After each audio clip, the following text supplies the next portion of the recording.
Hey everybody, welcome back to the Yossi Schmidt Show.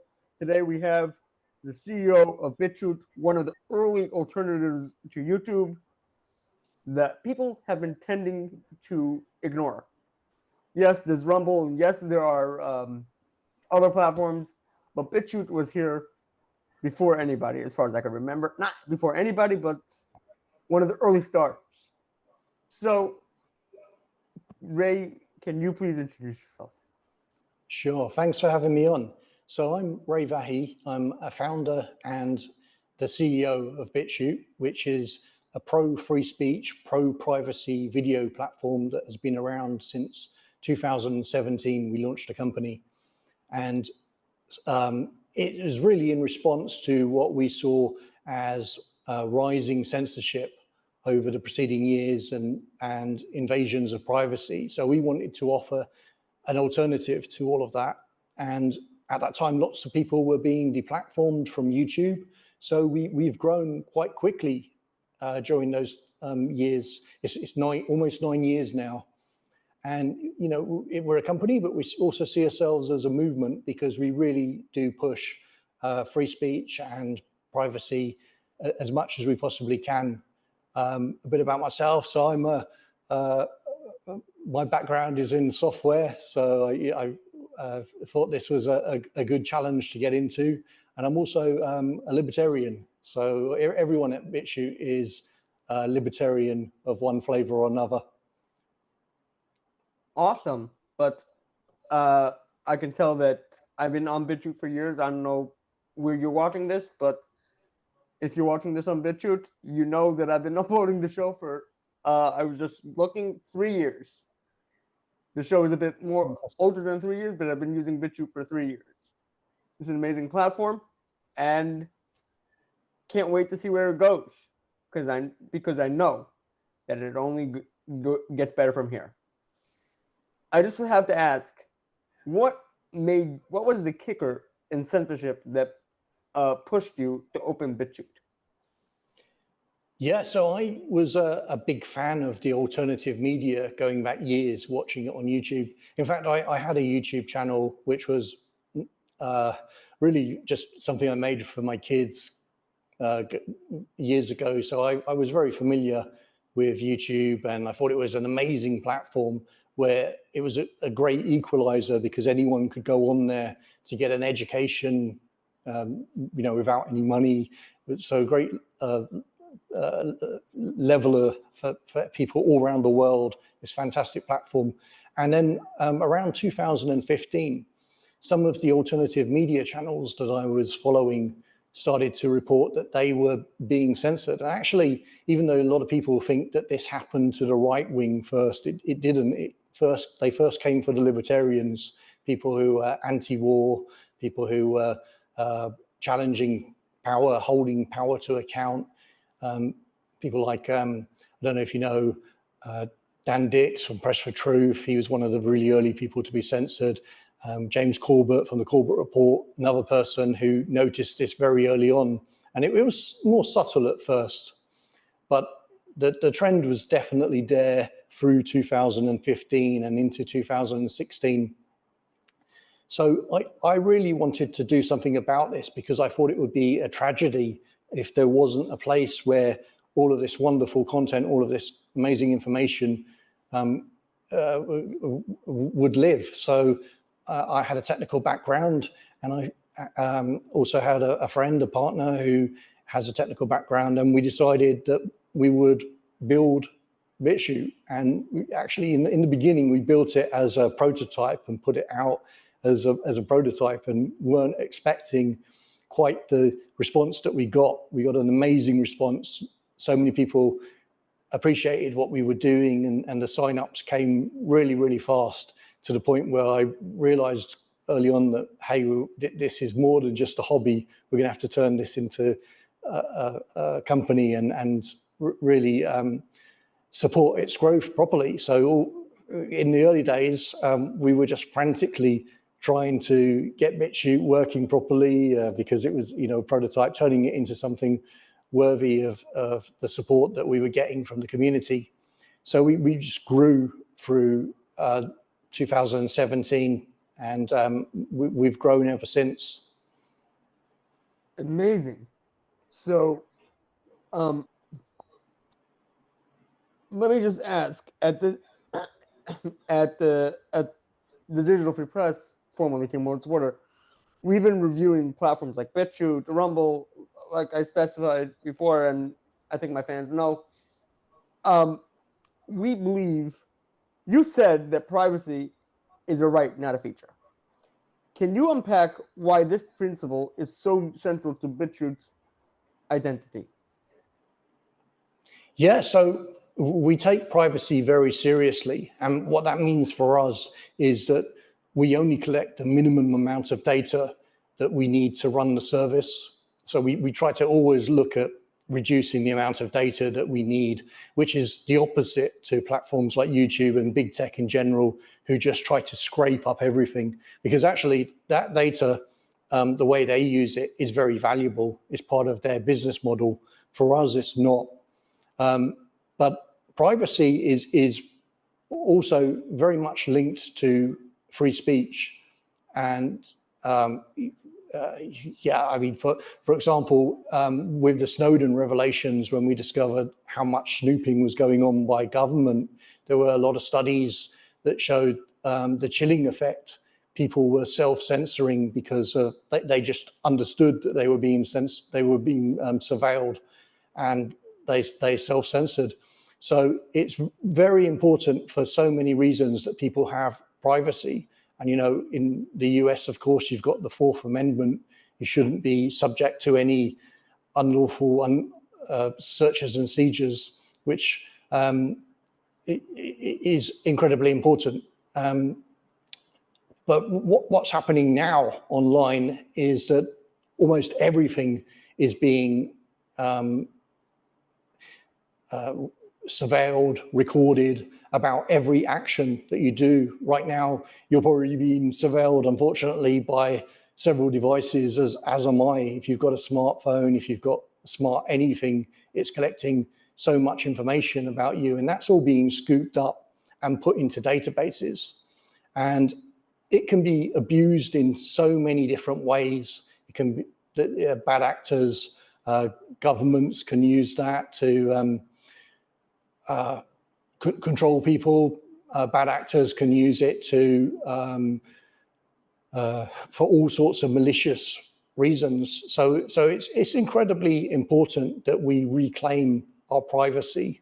And you know, BitChute is one service where we try to put that at the front and, you know, foremost. Well, you've done a great job. But BitChute's full withdrawal from the UK in May 2025 made global headlines. Can you walk us through the decisions to block the UK IP access rather than comply with the Online Safety Act, and what kind of pressure you face from Ofcom or other regulators? So, in fact, originally we were a UK company, so we had experience with Ofcom. We're now a US company. As of last year, we're run out of the US. All of our services, hosting, everything is out of the US, which is, I must say, much better than the UK for protecting the principles that we support as a company. Ofcom is the regulator for communications in the UK, and recently, in the last year, the Online Safety Act has come into effect. So it's something that's been in the works for many years, in fact, but the powers that relate to it have just started to come into effect, some earlier this year, some are due to come into effect very soon. But it's called the Online Safety Act, but actually it's a better description for it would be the Surveillance and Censorship Act, because that's what it's really about. It's about requiring platforms to scoop up a lot of data about their users. And people outside the UK may be thinking, well, that's bad, but that just affects the UK. In fact, platforms that now operate inside the UK will be scooping up data, not only about UK citizens, but also people from all over the world, including the US. So we looked at this, we examined the act and saw that if we were to remain, if we were to cooperate, collaborate with this regime, then we would be subjecting our users in the UK and globally to a lot of surveillance, a lot of censorship, and a lot of intrusion into their lives. So actually, in the end, it was a very easy decision for us because it came down to the principle. We decided we just couldn't collaborate with this regime. And in order to not do that, we pulled out of the UK entirely. And we had a lot of customers in the UK, a lot of users like BitChute in the UK, but we believe that this is the best thing to do for them and for everyone else. If enough companies make this decision, then the UK will have no choice but to back down. So that's the reason behind this, and I stand by that decision. Since then, other platforms have pulled out as well. Gab is another one that has pulled out of the UK, and in fact, 4chan has recently come under investigation by Ofcom. So yeah, other platforms, unfortunately, if they remain in the UK, then it likely means that they're cooperating, they're collaborating with this regime. So it's something to be aware of, that if you're using other platforms that are operating in the UK, then your data can be requested by Ofcom. And the scope of that request is really, really broad and unclear. So it can be, as far as I understand it, pretty much anything. Thank you for explaining. You've spoken about the rise of surveillance just now with Ofcom, like Palantir's role in public sector data collection. How do you see these systems threatening digital freedom, and what can platforms like BitChute do to counter this trend? So just this year, President Trump issued an executive order just back in March, where he requested that federal agencies like the IRS, like other federal agencies, begin to share their data. And it has more recently been revealed that he is in fact working with Palantir in order to make sense of this data. So this is something very new. I mean, scooping up data about people and companies like Palantir is nothing new. That has been happening for many years. And in fact, governments have been buying that data. That's a very controversial thing, because with the Fourth Amendment, governments require a warrant to enter your house and search through your records. But actually, the data that is online that you freely give over to companies like Google, like Microsoft, like Facebook, or any of these platforms can be bought and is being bought by governments already and used by Palantir and companies like them to learn an awful lot about you. You'd be amazed how much information is out there and how much of a detailed profile you can build on someone with all the information that you can gather up. But what is very new, and for the first time, companies like Palantir are getting access to very sensitive data, like your IRS tax records, like your travel data, all sorts of sensitive financial records that they never had access to before. And this is especially dangerous. And really, this falls squarely on the Trump administration. They should not be opening people's private data in this way. I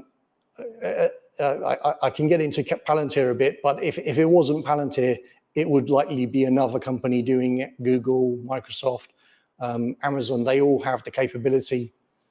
but it's Palantir that's doing it. And with all of the other data that they're able to scoop up from various different sources, smartphone location data, app purchase history, smart device data, if you're at the gym, your health data from your wrist bracelet, all this data is going into a database. But now it's made even more dangerous because it's got your tax records, your most sensitive tax records are also being made available to these large surveillance companies, Palantir. And that means that governments are going to be able to create such detailed profiles about people that they never could before. And more than just surveillance, this gives governments the ability to really control people, to predict what they might do and decide how to stop them from doing it. So if you're someone who's involved in activism, and maybe it's not the Trump regime, maybe the Trump government, but maybe a future government decides to stop you from doing that, they're going to have all of the pressure points they need with all of this data that's being scooped up in order to do that. And it wouldn't be the first time. If you go back to the 60s and 70s, there's a precedent for this. If you look at J. Edgar Hoover, he was involved in illegal surveillance of Martin Luther King Jr., of anti-war protesters, of thousands of Americans, actually. So this can happen, it has happened, and it likely will happen again. But what's going to be different the next time with this massive database, with all of this information that can now be analyzed instantaneously using AI, is that governments and malicious actors will have the power to really control and suppress people in any way that they wish to do so. And that's very scary, that's very dangerous. Yes, it is. Some users, this is a different aspect totally, but some users have raised concern about BitChute's user interface and search functionality, which can make it harder to discover content. What improvements are in the works to enhance user experience while staying true to your censorship-resistant mission? So I'm glad you asked me about that one, because we are in the process right at this time of upgrading search. So I don't know exactly the date that will be launched, but in the coming month or weeks even, we'll have a new search system which will hopefully work a lot better than the current one, and searches should be much better.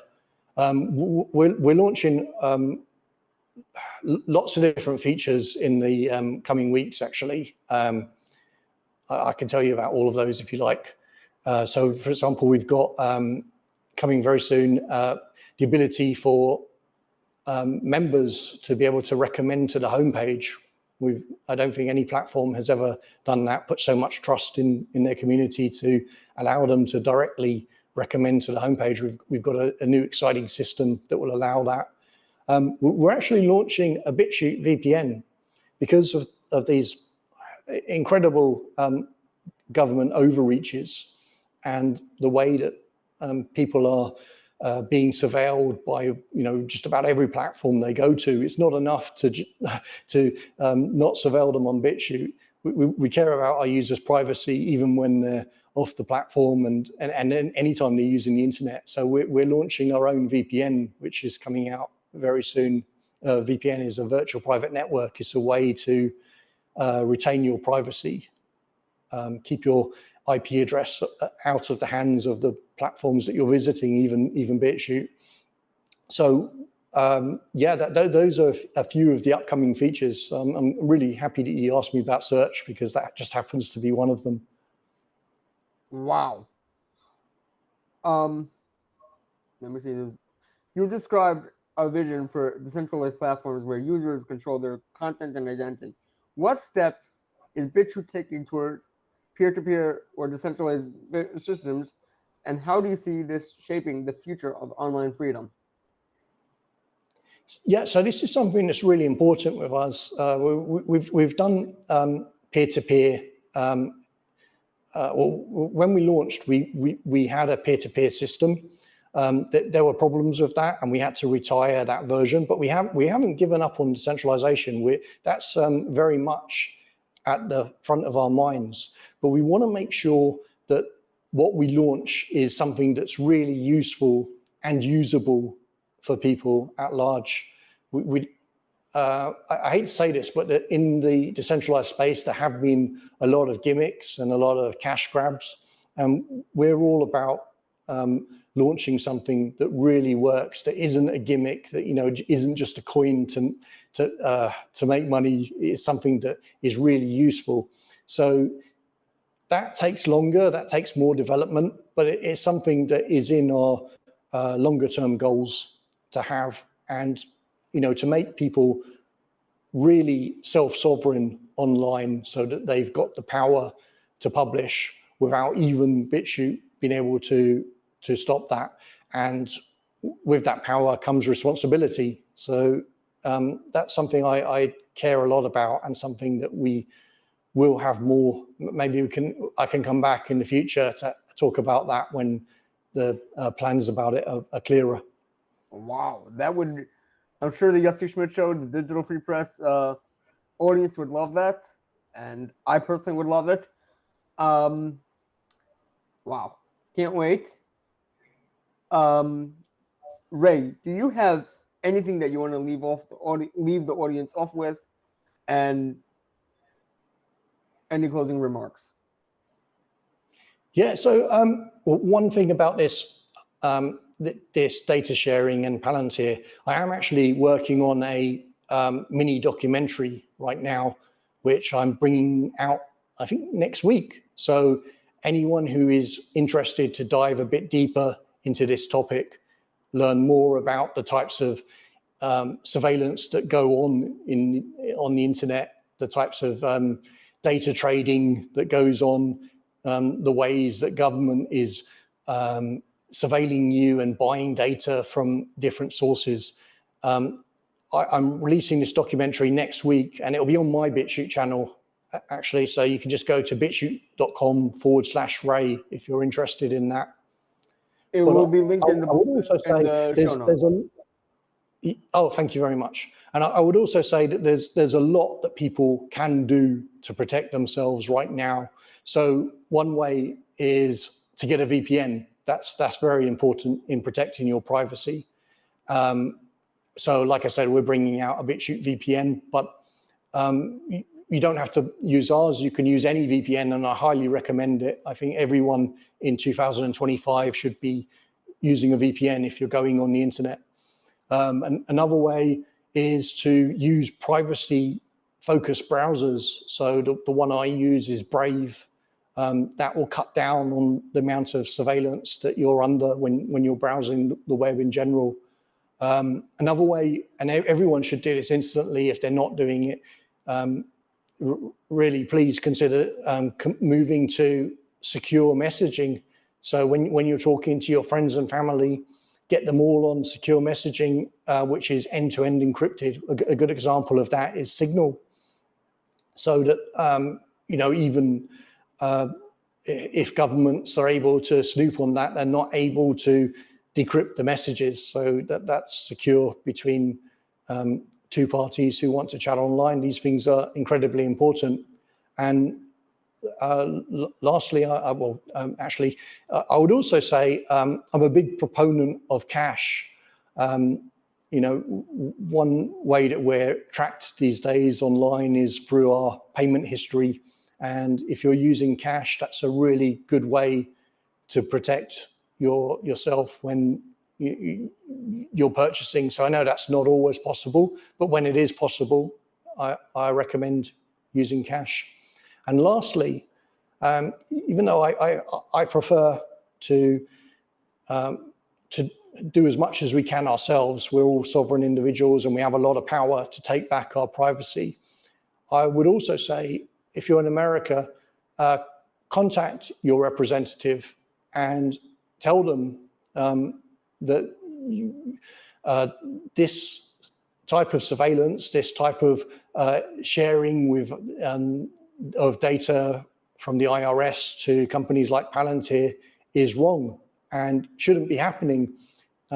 Governments should have no power to access or share data that they haven't got a warrant for. So that should not be happening. And lastly, please spread this message. One of the problems we face is that not enough people know about this problem. The more people who know about it, the better. And once enough people know, then perhaps we can fix some of these problems permanently. All right, thank you, Ray, for coming on. I'm hoping that you would come back on again in the future, share more about what's in the works. Stay tuned. There will be a BitChute review coming on for the Digital Free Press. Transparency is key. Hold everyone accountable, and I'll see you in the next episode. Thank you very much. Speak to you soon. Coming on.